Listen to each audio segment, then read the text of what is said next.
Welcome to the Dental Business Guide podcast. From money to marketing to management, this podcast will help you run a better dental business.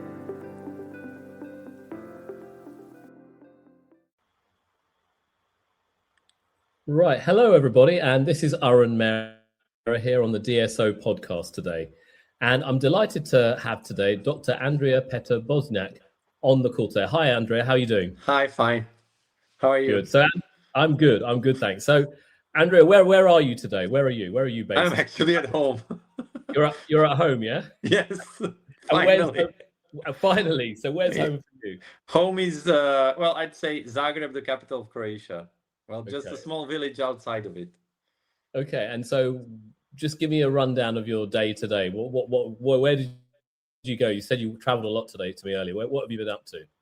Well, today I visited the clinic, one of our clinics, which is located in Ljubljana, Slovenia, the capital of Slovenia. Did a few patients there. Then I jumped over to Maribor, where I had a little lecture. With some, I'd say, postgraduate students and the likes, and then I went back home. So that was the full day. Okay. Started pretty early, around 7 o'clock. Okay, so all right, fair enough. And so now you're the clinical director of Adria Dental Group. Is that correct? Yes. So what does that actually entail? What does that actually mean? Well, actually, it means overseeing all the clinical things that are going on in our clinics, and we currently have actually 16 locations in 3 countries, so Croatia, Slovenia, and Italy, with around 150 dentists. Okay. The same amount of dental chairs, dental units. I think there are 180 dental assistants and the same amount of dental technicians, and the whole group is around, I think, 720 plus something employees. Most of the people are employed in the group.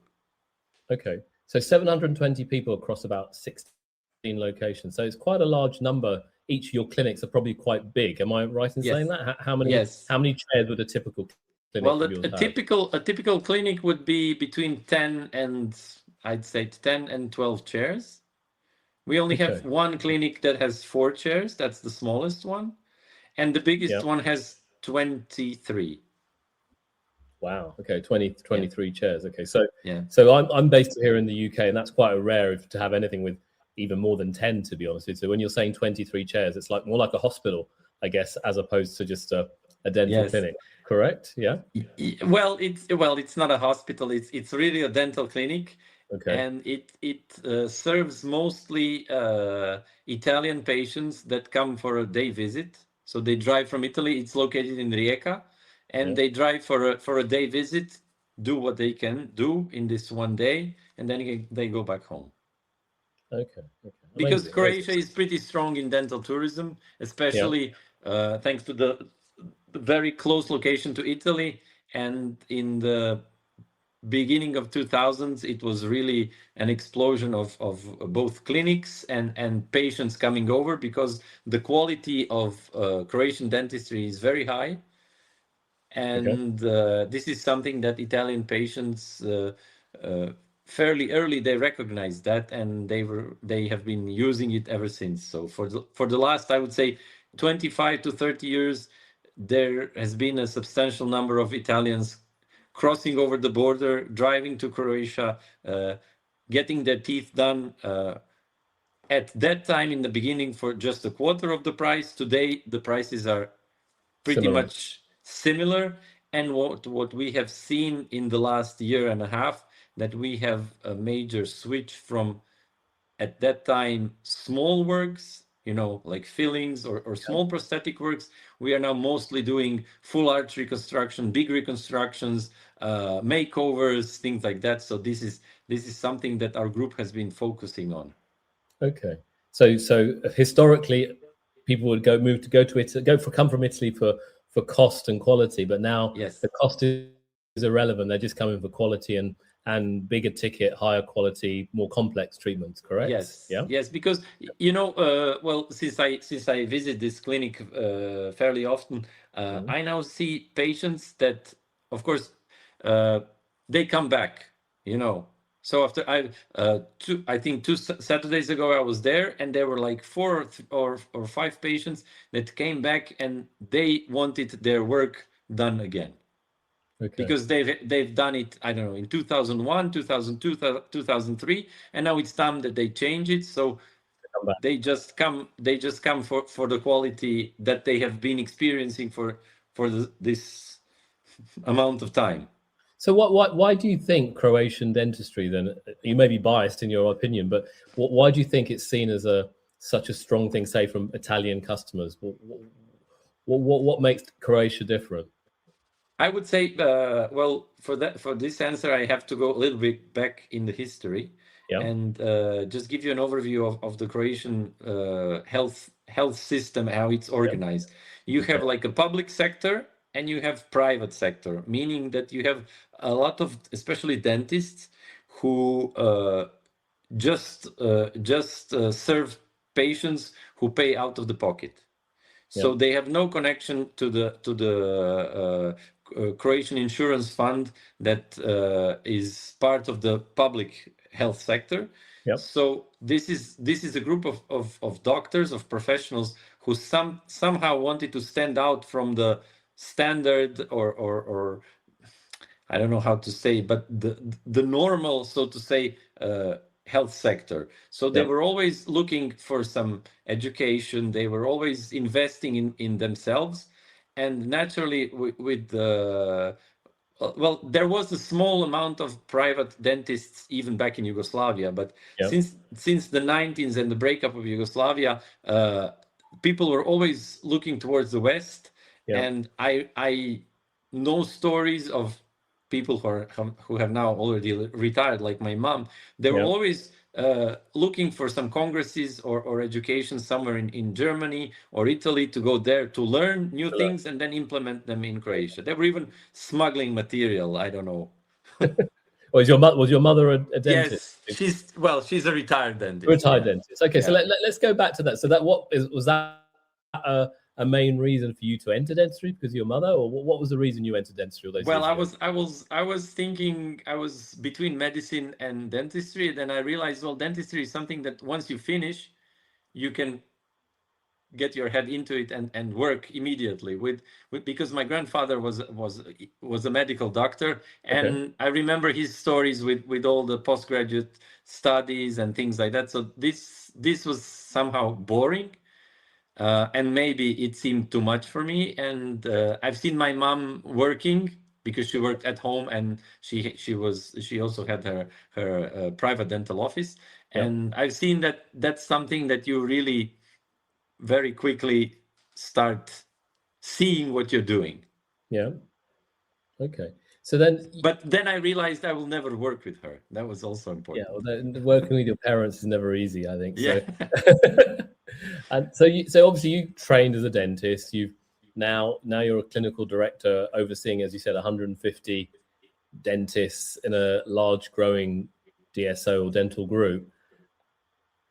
How do you firstly, what's the difference between you before, when you were working as perhaps as a pure full-time clinician, to now managing a large group of clinicians? How have you found that transition? Well, I've never been a full-time clinician, I have to tell you, because I started my career at the university and I worked there for 10 years.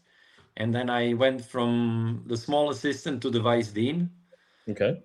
And then I somehow realized that this was not the environment that I will spend my whole life in. Yeah. And then I moved to private dentistry. And I was ready to abandon my academic career, but then another university in Croatia called me to work as their part-time lecturer, and I've been doing this ever since. So that was in 2009. So I was always connected to the academia a little bit. So I was always, balancing maybe 2, sometimes even 3 jobs, because at one time I was at 2 universities at the same time. Okay. But now you're obviously a clinical director, 150 dentists you have to oversee. I guess having that academic background probably helps you in terms of managing the clinical workflows and clinical expertise. Is that right? Yes, because we are working very heavily on the education. We have also set up the academy, our academy, which has a like a webinar data bank where we put all the recorded stuff that people can look at it anytime, and we also organize quite a lot of lectures for our dentists, hygienists, assistants, technicians. So I think that at least once a month there is something happening in the group. So my academic background and the things that I have learned as a lecturer, as a teacher, I've tried to implement this really strongly into the group, because I think that's very important. We've seen some really great career breakthroughs and developments in this short span of, I'd say, 3 years. Some people have really excelled, being backed up by the group and by the idea. Sure. And just out of interest, you run in 3 countries. You have to deliver these in 3 languages, or is there just one common language for all these? No. Luckily, I speak quite a lot of languages, so I can manage. Yes, and I also had to get my diploma recognized in Slovenia and in Italy as well, in order to be as a support there. But we are a small country, so learning foreign languages is something that we are very used to. If someone would drop you in one of our clinics, which is close to Italy, in the middle of the day, you'd think you're in Italy, because everybody's speaking Italian. Really? Yeah? So how many languages do you speak? You're going to put me to shame here now. So I speak 5. Wow. So English, Italian, Croatian, Slovenian. Do you? A little bit, yes. Yes, right. A little bit of French and a little bit of Spanish. Okay, wow. Okay, so man of many talents. German. Okay. I don't know if we mentioned German. Yeah, I did say you speak German as well, yeah? So yeah. Well, German is basically my second mother tongue, because also due to the fact that we're very close to Austria and Germany. Yeah, very close by. Yeah. Okay. So now, looking at your role, you've been, as you mentioned to me earlier, you've been in the role a few years as a clinical director. What do you foresee? What are your current challenges, and what do you see are the challenges coming up ahead for a group like you? Well, at the moment, we haven't had any acquisitions in the past year. Okay. So we have now consolidated most of the things that we have projected to do in the last year, because we used it for these consolidations. And what we are now looking at is definitely growth. Okay. Growth in a sense that we want to offer our patients the best. Well, we are pretty good at what we are delivering, but we are just trying to excel in that, and in order to invest in new technologies and invest in new protocols to deliver our patients the best possible treatment that they can have. Because also because quite a lot of these clinics were very much oriented towards foreign patients, we have somehow managed to turn this around in order to build our local patient database, and we are really growing strong. And we have more and more, because Croatia is a small country and Slovenia is also a small country. So people are now flocking to our clinics because of the experiences and the people that, because this is, I think, that the most important thing in dentistry. Once you have a good experience somewhere, you will go around and talk about it. So we have more and more people coming because the clinics were recommended by former patients. And also all these clinics have been around for quite a long time, 10+ years. Yeah. So everybody now knows the names. And one other thing that I would like to mention, that although we are a group, we are basically treating it as a house of brands, because some of these names are so well known that you really have to just build it further. So you keep your local practice names and your local clinic names in their area, okay? Yes. But they're still part of a group, and so you have the power of the group in terms of oversight and not branding, but in terms of buying power, that type of thing. But you keep that local brand, yeah. Okay. This is especially, just to go back what you asked me for what my greatest challenge is regarding the education. Without the support of the industry, we couldn't do much. So as a group, we are really now recognized, and our industry collaborators are really much into it, into giving our doctors the best possible education. So we're really using it, maybe a little bit abusing it. Sure. But if you go back to now your wider team, you told me earlier that some of the clinics, average clinic size is around 12 chairs. Some go up to over 20 plus chairs.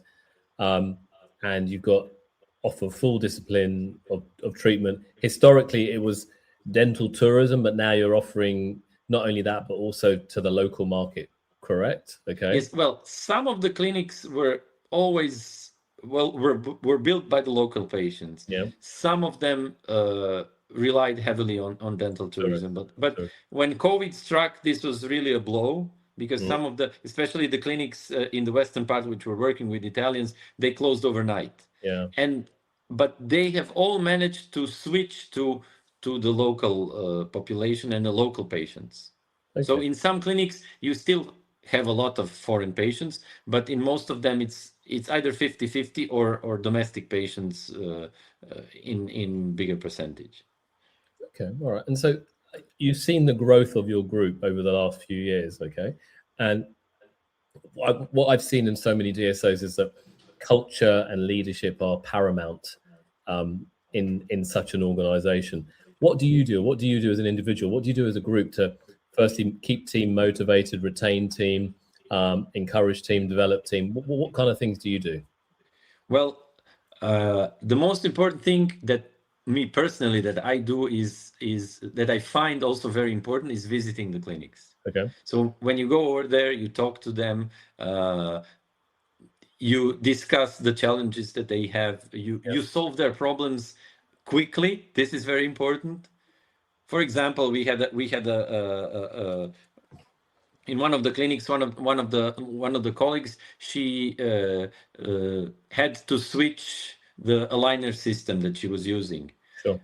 So we organized it practically, the education in a week. She went over there, did the education, started implementing it, and next time when I visited, she was so thrilled. She was really happy, and she really said, "This is what now I feel the power of the group, because I was able to get myself organized, go there, do the education, and implement it immediately." So this is something that's really working as a group, but you have to act fast. Yeah. Okay. All right. And so, as the clinical lead in the group, you're so heavily reliant, obviously, on great, not good clinicians, but great clinicians in your team. You mentioned earlier that you've obviously got you do a lot of training and webinars and academic type of training. But how else do you manage to keep the lead clinicians engaged? How else do you retain them? Well, I think that we are lucky to have a very motivated team among the lead clinicians in the clinics. They're fairly young, and they see the potential, and they see the power of the group. I think that's the most important thing. One thing that we started from the early beginning is we set up a medical board. So we have a group of, like a think tank where we discuss some things. Sometimes it's just a few WhatsApp messages or a quick call, but we seem to communicate very, very heavily and to discuss the things that are at hand, so we can move forward. Okay. Now it's interesting. You mentioned a medical board, okay, that you have, and obviously of clinicians, experienced clinicians. But obviously, a group has got investors, okay, and there's always people like me on the other side, the accountants, the money people, okay. And in some groups I've seen, there's always been an element of tension, or the finance team aren't happy with what the clinicians are doing, or vice versa. How do you manage that situation in such a group? Well, I have to say, because our group is private equity backed, so of course, the financial aspect of the group is very important. But I think that we are very lucky because all these clinical leads also have a sense of financial responsibility. So they always balance very, very skillfully between, they need not to be on different sides, but something that the clinician wants and what is financially acceptable.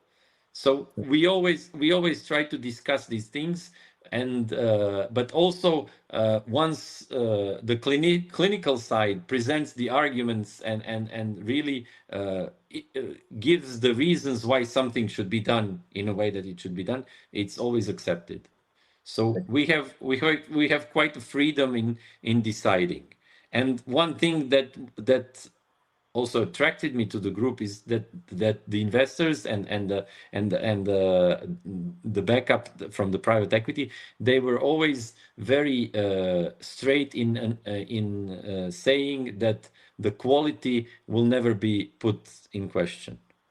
Yeah, okay, that's very reassuring to hear, because over the years, I've met groups where people have said that, and unfortunately, it changes. Okay, but it's great to hear that. Yes, but one thing that I also heard when the private equity appeared in Croatia, they were saying the prices will go down. They will start using materials of lesser quality and things like that.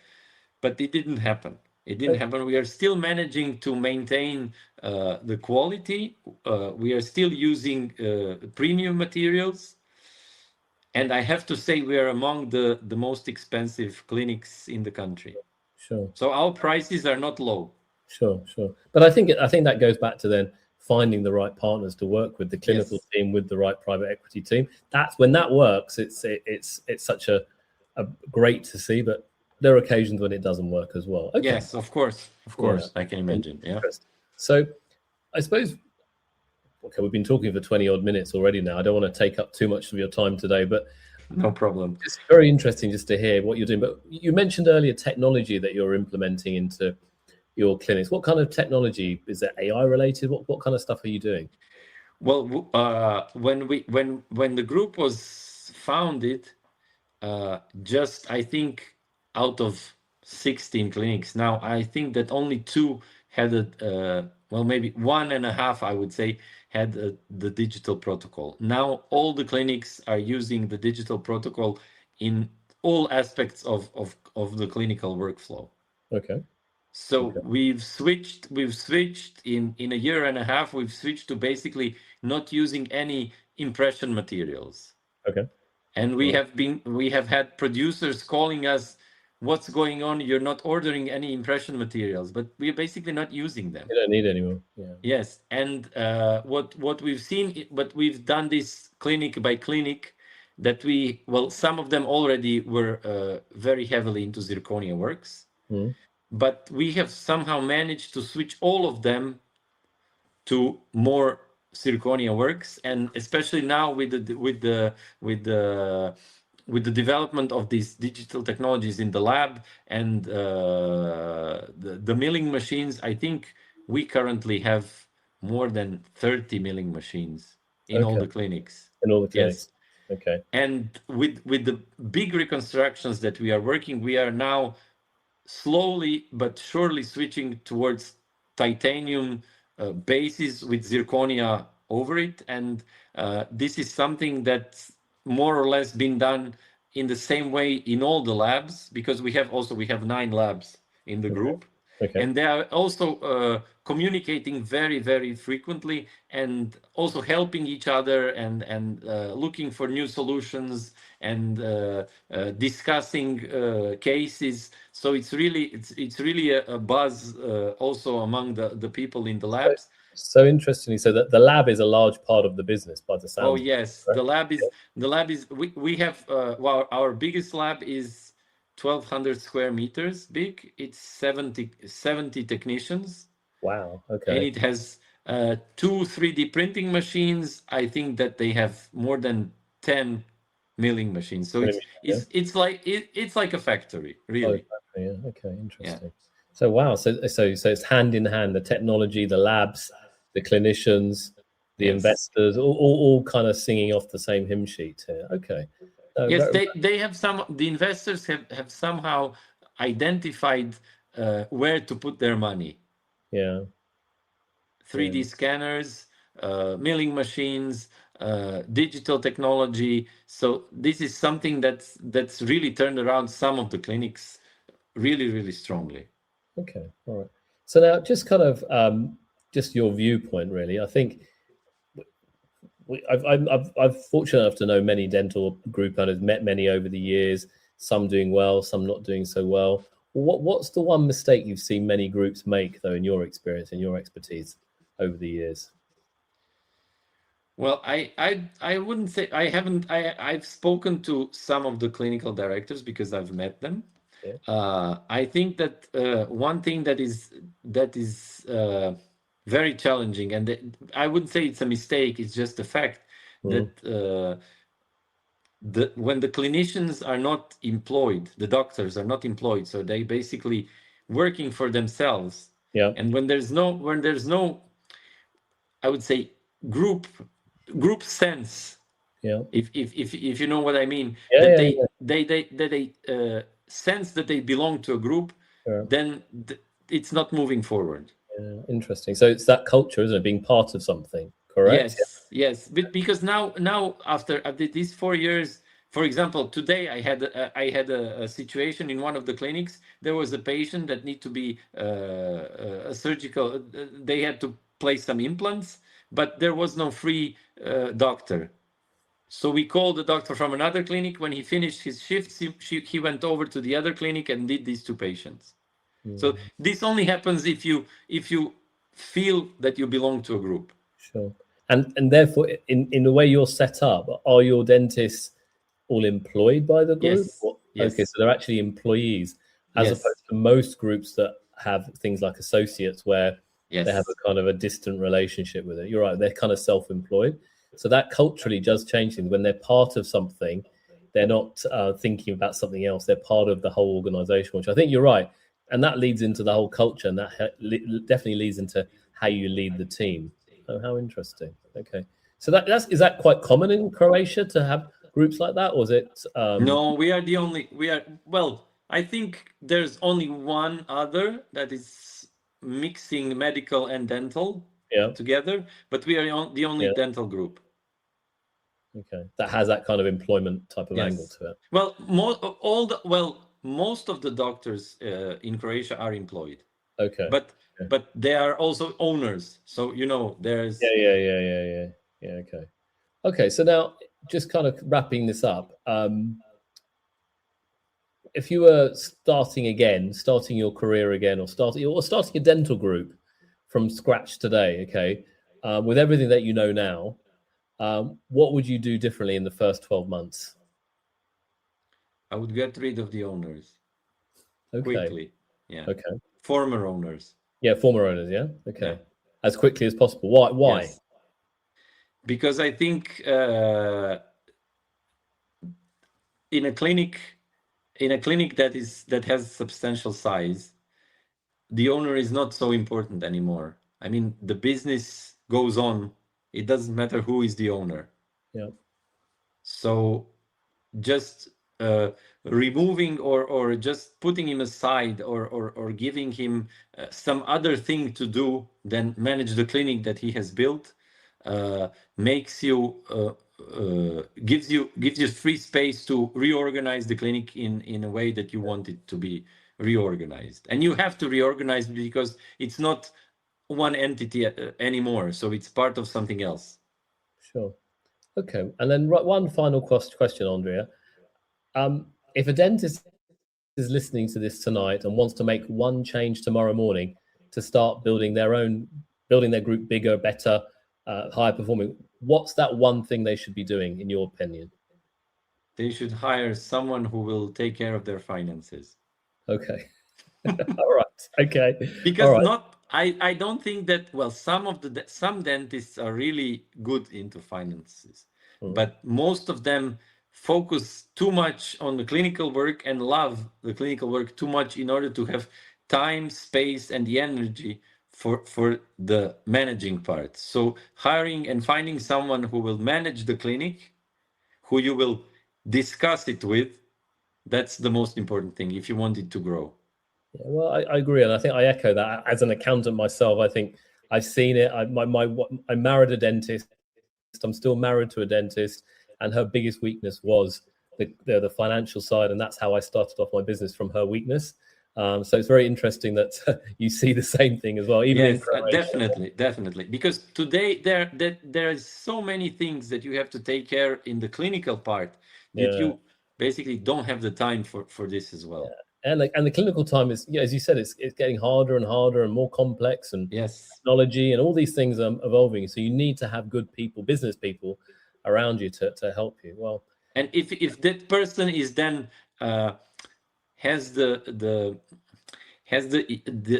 emotional part to understand what dentistry is all about, then you have a perfect match. Yeah. Okay. Well, amazing. Well, thank you so much, Andrea. I think I've taken up 30 odd minutes of your time this evening. It's been a real pleasure to have you on this podcast. You've obviously got a wealth of experience, wealth of knowledge, and thank you for sharing your insights today. Well, thank you for inviting me. It was really a pleasure to talk to you, and I hope to see you soon somewhere live again. Absolutely. We'll see you soon. I'm sure I'll see you soon. Whether it's in Europe or if you're coming here to the UK, you just never know where we are. And actually, we may even be coming to Croatia on summer holidays, actually. So if I am, I'll let you know where I am. Yeah. Yes, great. Okay. Well, lovely to see you. Okay, I'll stop this now. Thanks for listening in to the Dental Business Guide podcast. We welcome your feedback, and if you're enjoying it, please let your friends know too. Until the next time on the Dental Business Guide podcast.